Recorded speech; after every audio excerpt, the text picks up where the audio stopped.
Hello and welcome to the Mental Health Gaming Podcast. This is number 19. Once again, I'm Bradley and I'm joined by Stu. How are you doing this week, Stu? I'm okay at the moment, thanks. It's been a up and down week. I find that things are very heightened, so they're either the highs are high and the lows are low, and both of them are very high or very low. Yeah. But at the moment, I'm feeling good. Good. Yeah, it's been a weird week. We'll come on to more of it in a bit, but trying to avoid anything political is just nigh on impossible at the moment. And I've not really been playing many games still. I've just not been in the mood for playing many games. But I've got one I've sort of been playing that I will come to because it's been my obsession for the past couple of weeks, actually. But as usual, what have you been playing? Yeah, I can always rattle on about how much I've been playing for ages, so no worries there. I've been playing a lot of Gears Tactics, which I mentioned a few podcasts ago, and I finally got around to putting some real time into. And it's an XCOM style tactical game. I'm not sure of the proper genre. I never really remember what you call them, but they're kind of like board games where you select a piece. They're allowed to move a set number of places and you move them, and then you get to use an action for them. And the fewer movement places you use, the more actions you can use whilst you're there. And the actions are normally either do a buff or do an attack. Everyone who's listening to this probably already knows this stuff, but just in case. And this game is very accessible and based on a franchise that's all about base level dumbness. So it's designed around being crass and stupid and violent in a cartoonish way. And this version, the tactical version, sort of plays to those strengths, really.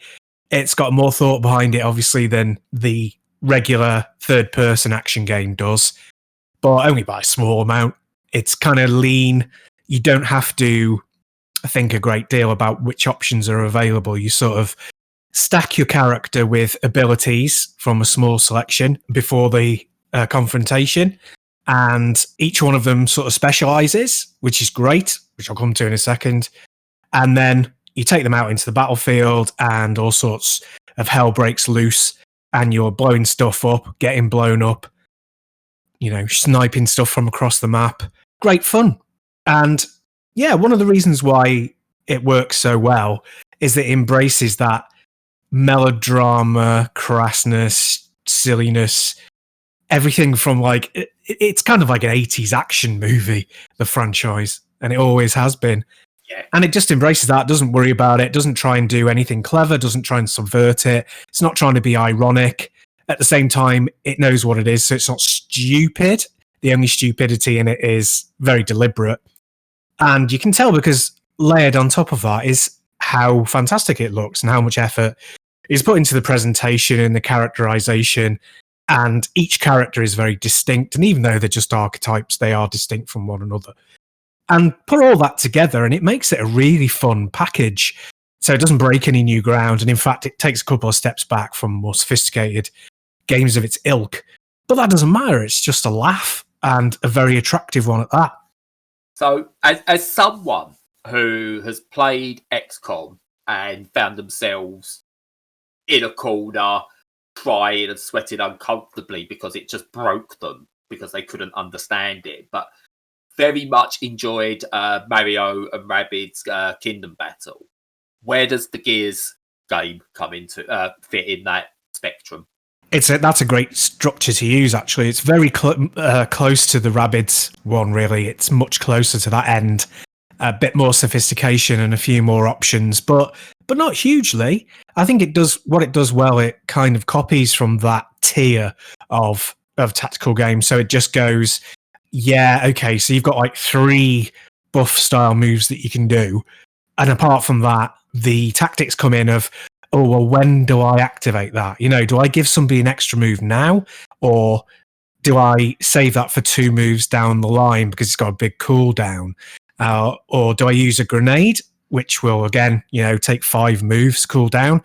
Or do I just use this rifle, which doesn't have anywhere near as much damage, but, it's got no cooldown, etc. So very simple things, but several simple things dotted about at the same time, which means that you can combine them in increasingly clever ways. So it doesn't have a vast array of options, but it allows you to do a lot with the small pool that you have. So yeah, more like Rabbids. Cool. That's the sort of thing I'm more likely to try out. It's really weird because I love that genre of games, the turn-based strategy type thing, and I'm just really bad at them. And a lot of them, if you don't get the bits that surround it, you're totally lost. But Rabbids, the Mario Rabbids one, allowed you still just to learn and push through taking the awkward side of it out and making it simple to get through. So I'm glad Gears is more towards that. Yeah, it's like in that genre, there's often like the equivalent of power creep, which is the longer you go on with something, the more extreme and esoteric, and the more you need to know the lore and the backstory, and you need to gather all this intelligence about what particular actions will actually accomplish, and there are 500 of them to do. And yeah, it sort of jettisons all that and goes, yeah, you've got effectively a club, and you've got an explosive. Go out and have some fun. Yeah, definitely one I'll look at trying at some point. That's on PC only at the moment, isn't it? But it'll be on Game Pass, I assume. So it's available on Game Pass for PC and through Steam. PC only at the moment, but with it being on Game Pass, no doubt it will come to the Xbox One soon. And also, it's all based around the controller. I mean, you can use a mouse if you want, but it's pointless because it's designed around a controller.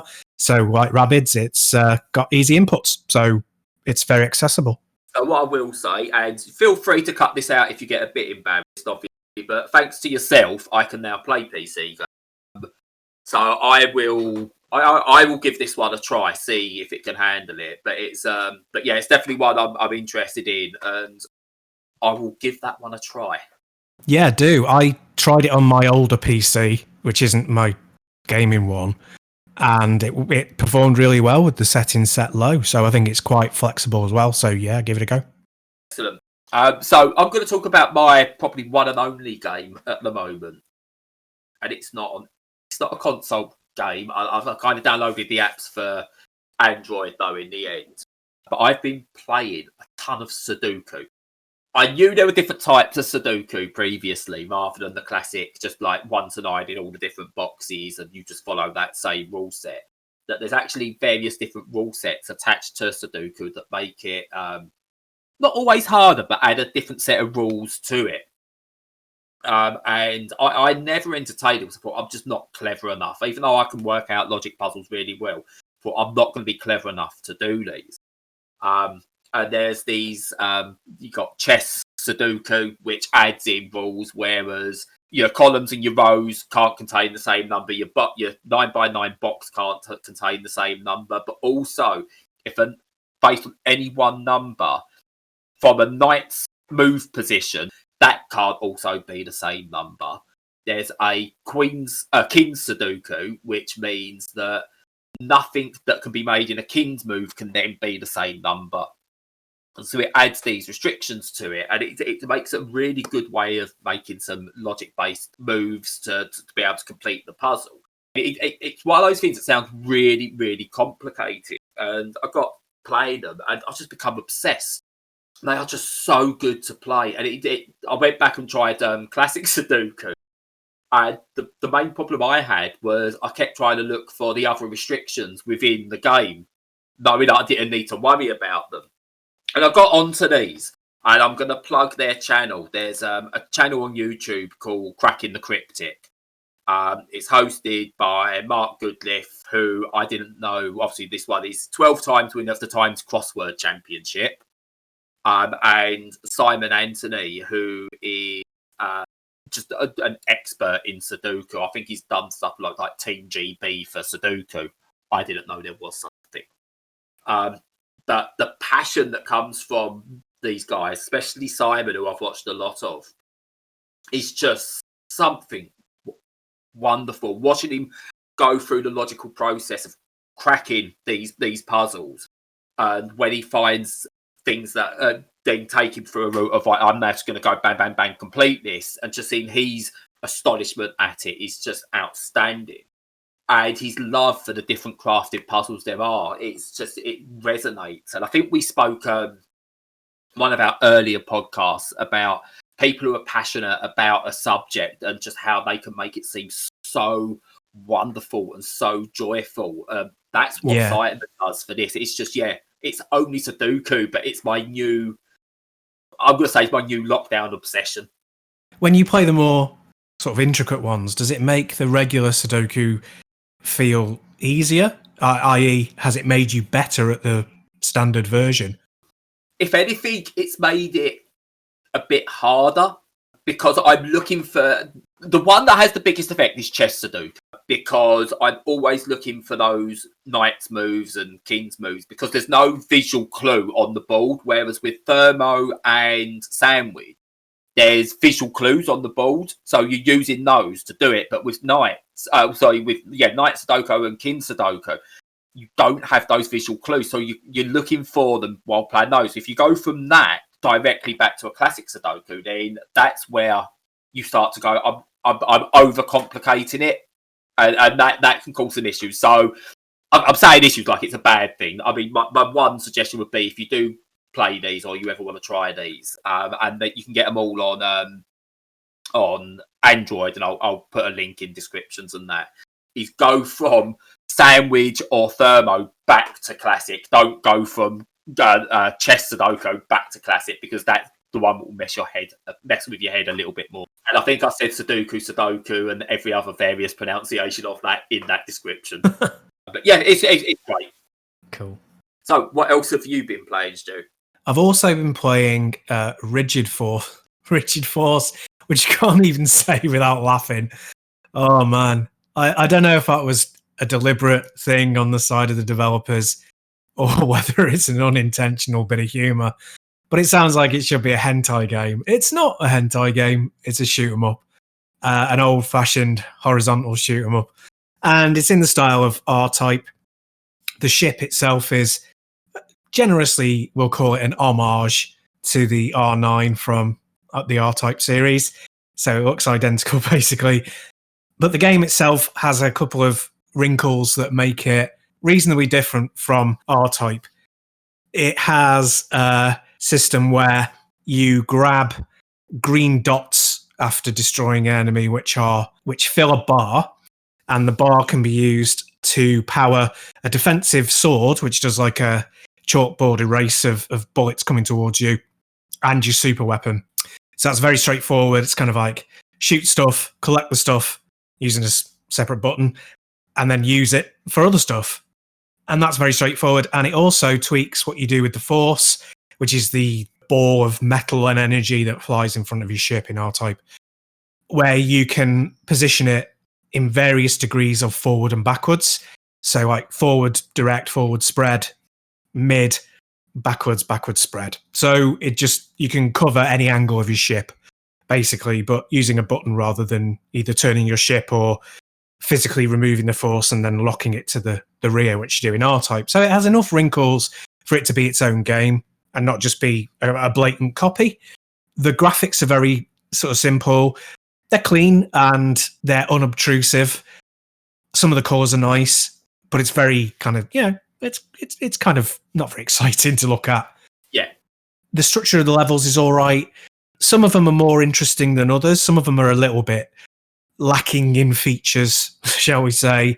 And, there's part of the fun of horizontal shooters, and this is sort of the key to them really, is that you're battling the environment as much as you are the enemy. So that's not really the same as a vertical shooter, which is more about huge waves of enemies and huge waves of bullets, especially in bullet hells, and navigating your way through those. There's tends to be less enemy fire in horizontals, and it's balanced between those guys plus the environment that you're trying to navigate your way around, like tunnels and caverns and bases. And it doesn't really have a lot of that going on. It has some huge, great big structures that get in your way, but it's not very nuanced. So it's unsophisticated, but it does what it does very well. It's clean and clear, and you know what's going on. The way that you read the game visually works, and the weapons are quite satisfying. So far, it's good fun. Excellent.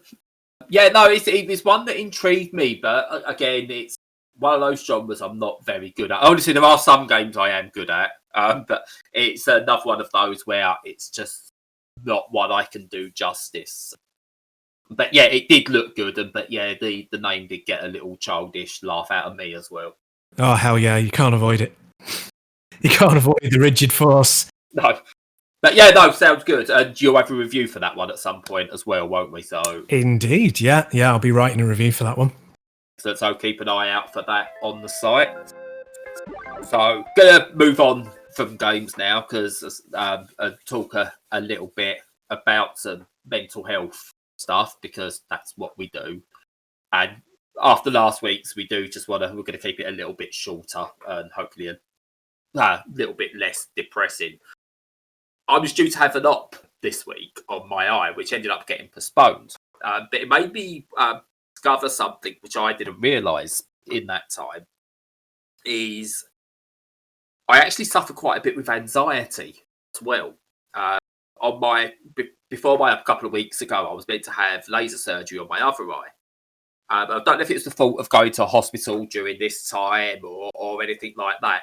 But the morning of the operation, I started vomiting and being sick. So I called the hospital, advised I'd been sick, and obviously they said, right, okay, don't come in, we'll reschedule.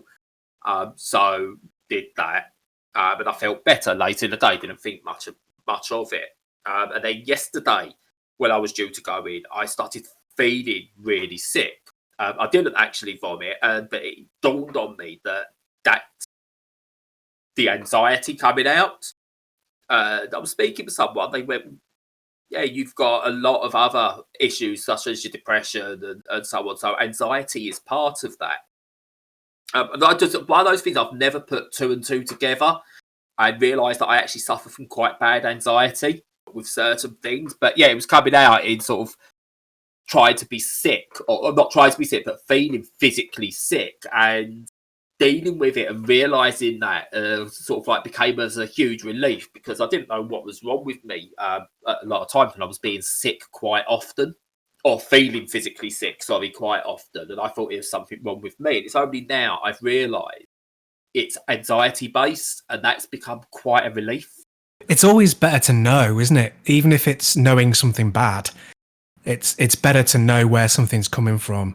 Because even that helps relieve the anxiety to a degree. Well, I find anyway, that it might not make it go away knowing that it's an anxiety, fear reaction, but just knowing that it isn't something physical that you have absolutely no control over, it's better to know. Yeah. Yeah, I say it's just one of those things. I mean, how I'll deal with it, I haven't got a clue at the moment. But it was just sort of like but that slight comfort of knowing, right, I'm not actually physically unwell. It's that is definitely a mental thing. And it really dawned on me because it was the exact same sickness I had when I did vomit the previous time that I was able to sort of suppress it because I don't know how it worked with the hospital. If I had thrown up because it was anxiety induced, do I still need to say I've been sick and I shouldn't come in? Because I know it's not through an illness, it's through the anxiety. So I was glad I was able to suppress it and go in. And it ended up they postponed the op anyway. And they just needed to do scans of my eye and stuff like that instead. But yeah, so I didn't know sort of what would have happened if I had thrown up. And then obviously they're going to have that on my records that vomiting when due for an appointment. Does that look like I'm lying or purposely trying to get out of appointments or anything like that? So it that all started going around my head, which was fun. But yeah, no, in the end, there was nothing to actually be anxious about because I got told about the operation and the option of being under a general rather than doing an operation on my eye while I'm under local is always good. So that's kind of settled that anxiety down about the upcoming op. But yeah, it was just like really weird, the amount of extra stuff that was flying through my head as well. It's good that you're in a situation now where you can feel a little bit more comfortable about what's going to happen next. Well, I'm basing that on what you've said. So do you feel more comfortable about the operation now?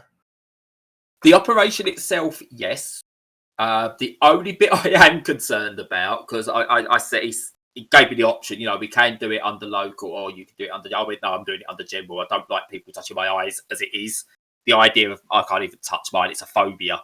It's why I don't wear contact lens.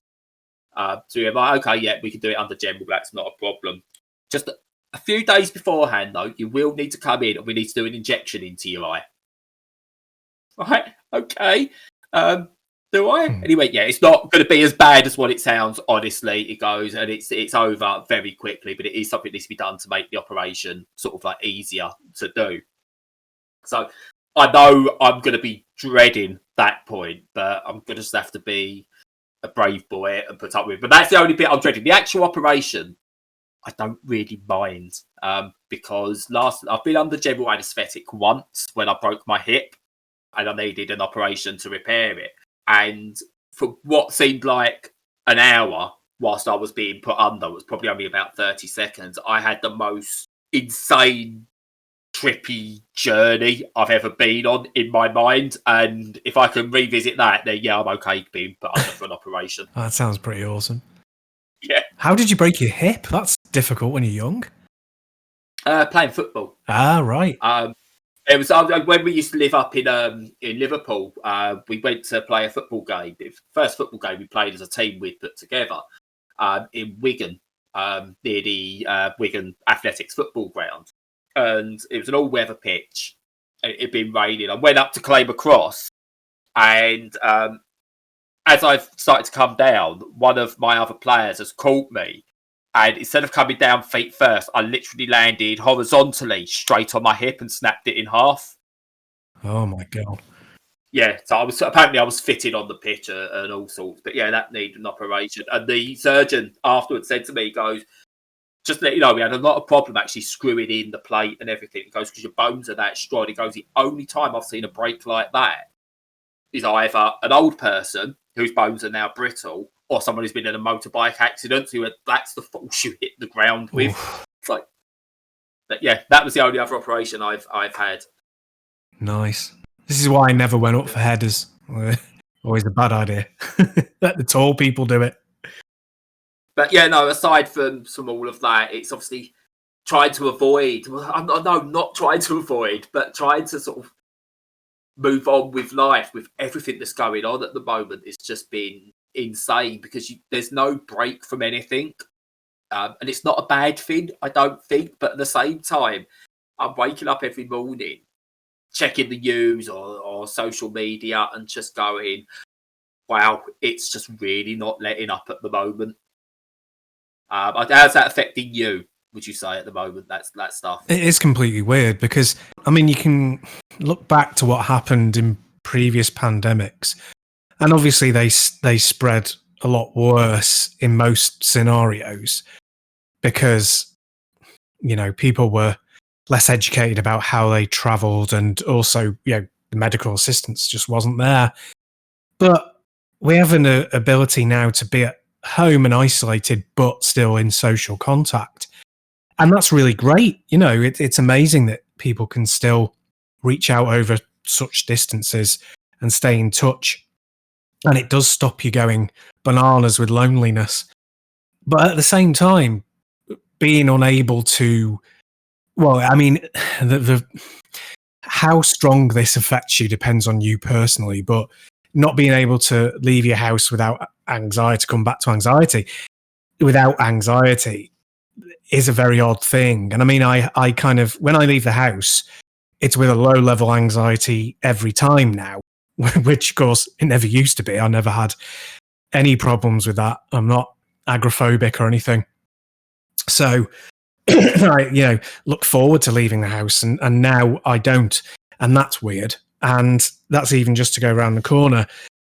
But to know that you can't travel to see, like my wife's family, she hasn't seen them since all this started, and they live quite a long way off, and things like that, it starts to take a toll after a while. And it's subtle and insidious because nothing bad is happening to you. You're still able to watch the telly and eat your food and, in often cases, do your work. But there's a kind of gnawing away at your psyche in the background because you're not doing things that you genuinely enjoy. And you can write some of that off as, selfishness or childishness or whatever, or, being a meat puppet because we're all animals.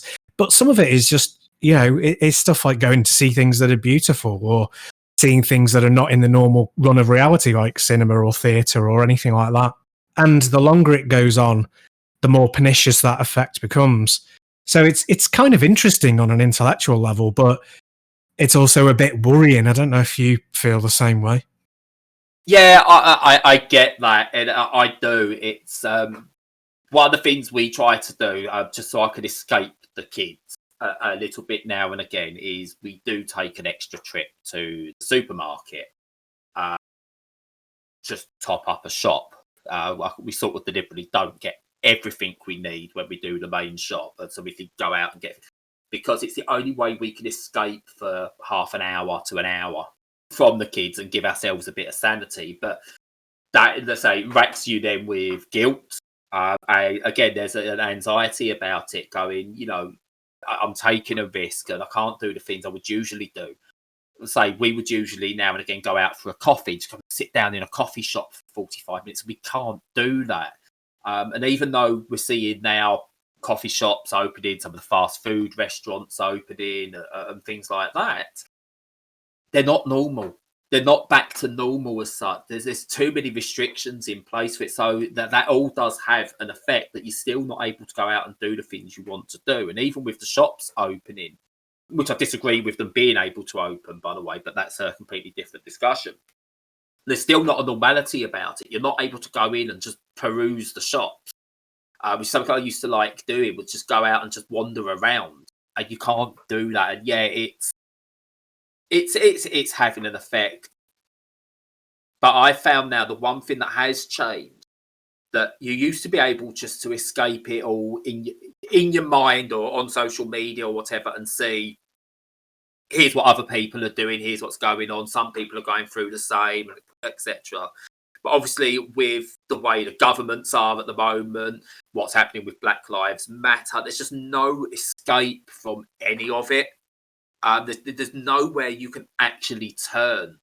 I said, it's now, I can't even turn to video games to escape it properly, because rightly so, there's messages in all of those as well. All the commentary is going on about the movement, and that it's needed. I don't think we should be able to escape it. But from a mental health point of view, that's the thing that's worrying me most. It's starting to weigh on me a bit that I can't escape it. I don't have that immediate escape from things that I did have. And I get why it needs to be like that, but it's worrying me a bit. And I'm trying not to make that sound selfish or wrong. No, it doesn't sound selfish or wrong. So I think if this happened at a different time, it would have been easier to process psychologically under a less stressful time. But like you say, it's important that it is happening and that we can focus on it as a positive change as well as there being bad things happening.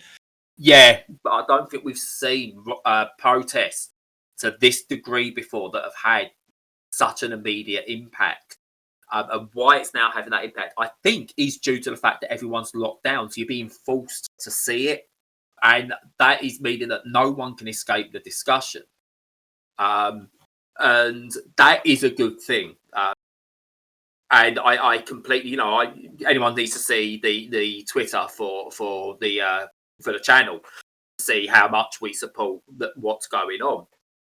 But yeah, there was a day the other day where I needed to escape, and rather than I think I just switched off completely, and then I was left alone with my thoughts. And anyone who suffers with mental health knows that's not a place you often want to be. Yes, that's what you say. The stress always comes when something is inescapable. And even if you agree with a protest, having that in your conscious mind the entire time isn't healthy. We all need variety. And anything when we're forced to confront something continuously is a negative. It's how torture happens. So, yeah. It's fun, though, at the same time, though, those messages have to be there as well. Yeah. I'm not saying don't put them there. They have to be there because it's the only way you're going to reach people. And it's weaseling out. It's a paradox, yeah. Yeah, it's weaseling out the actual racist. the anti-racism opponent, as we've not got to call them now, because we can't call them racists because we're the snowflakes. Really? Yeah. So yeah, it's weaseling out the actual racist. We know Sainsbury's is a good place to go and shop now because that's going to be free of racists, and you can drink Yorkshire tea because racists aren't drinking that. It's all good. But yeah, it's something that's definitely still carrying on and is going to be there for. I reckon it could be going on for the remainder of whatever lockdown is. Oh, easily, yeah. And maybe much longer. We hope that it kicks off a way of reevaluating how the world operates, and how it reveres certain people and others it despises based on their racial profile. So yeah, I really hope that it does carry on for years and becomes more systemic and just a positive story out of something very difficult. Yeah, and obviously just on a slightly lighter side with all this as well. If 2020 is we are in a computer game or a simulation and someone is just messing around with all the mods to see how much they can break the simulation, the Piers Morgan mod is the one that's confusing me the most because he's just gone from right to left completely. And it's just, you've seen that physical change, and that's broken me more than anything, seeing that I've sat there listening to some of what he's saying and nodding along, going, yeah, that makes sense. Yeah. Why? That's not right anymore. What? It has definitely changed that, if he was ever put in a public square in stocks, I would throw, instead of throwing rocks at him, I'd throw rotten tomatoes. So that's definitely made that sort of positive progress. Yeah. But yeah, no, it's really weird when he's on the side of the good. So yeah, but whatever mods they attach next, God knows what's going to happen. Who can say? It's just we're living in a completely unpredictable age now. So, going to wrap it up because I'm having messages flung in my face to say that it's time to wrap up because my children are still waiting in the rain. So yeah, usual. From us, you can catch us on Twitter, YouTube for the podcast. The site obviously has all the reviews. Should start getting some more articles with regards to mental health on them. I've got a couple that I've got half written that I'm going to actually push through. Discord is there for anyone that needs it. Chat mental health, chat games, chat anything. It's a community for you. If you want to support us, we are on Patreon and you can get us on Coffee. And it all just helps with server costs and all things like that. But yeah, that's the usual sign off. Until next week, stay safe.